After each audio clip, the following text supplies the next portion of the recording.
Sugod na na. Sugod na na. Nangunta! Nandito na naman, nagkainan na naman kami, may picnic na naman kami. Nangunta ninjo. Picnic sa ano yung malamig, lamig na panahon. Kabuntagon. Buntag pa baharon. Udto na niya. Alas 2 na ba? Mm. Hindi, mag-alas 3 na. Kasi 2:30 tayo bumaba eh. Kainan na naman tayo, kainan na naman. Ang mga masiba. Hindi naman tayo masiba eh, kasi nagtatrabaho eh. Kain Kaya na. kailangan kakain pagkatapos trabaho. Siyempre.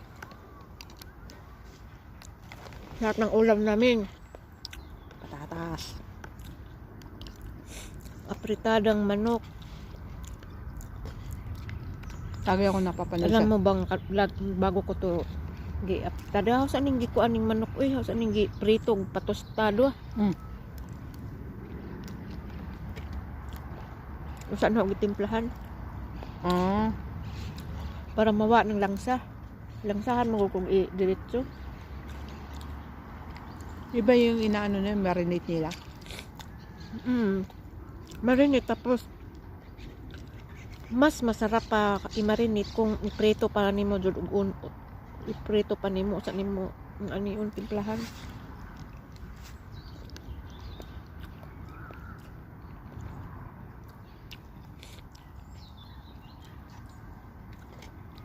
Buro magmingaw. Paano malamig eh, walang mag-picnic. Tayo lang naman nagpi-picnic na. Ni asa kuan Pagdating ng summer yan, maraming tao dito.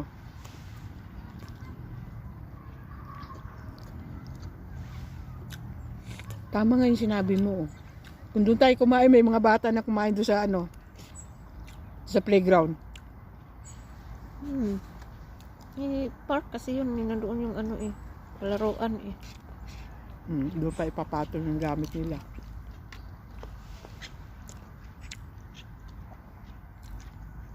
Sa mga gustong magtanong, kaya kami sa park kumakain. Pagkatapos kasi namin ng trabaho ni Jilin, nandun lang kasi yung trabaho namin sa malapit. Kaya naman kami pwede kumain doon sa Ayaw loob. na naming umuwi kasi sobrang gutom na, kaya nagbabaon na lang kami. Kita mang tama itong trabaho namin, ang daming, kasi park ito eh, ang daming lamisa na pwedeng kainan. Kaya dito na kami kumakain. Ay, Tsaka wala kaming pambayad sa restaurant. ay, hindi namin type yung ano sa restaurant nila dito. Iba ang pagkain nila. Restaurant. Hindi, halimbawa sa Pinoy. sa Kentucky.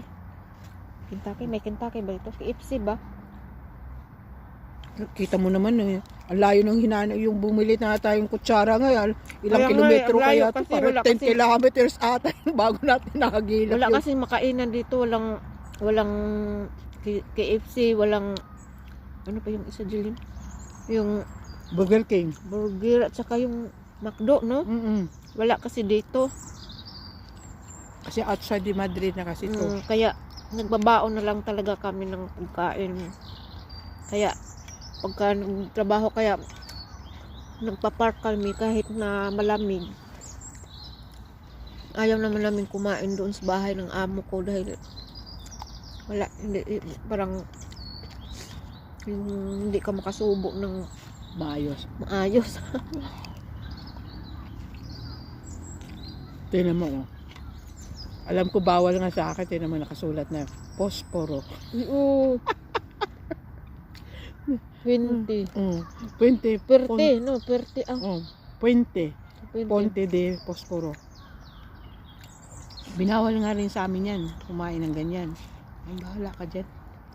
Ano lang naman yun, once na blue moon. Karor na pitaw. Malo. Tatapos na. Tapos na yun? Hanggang saan lang yun?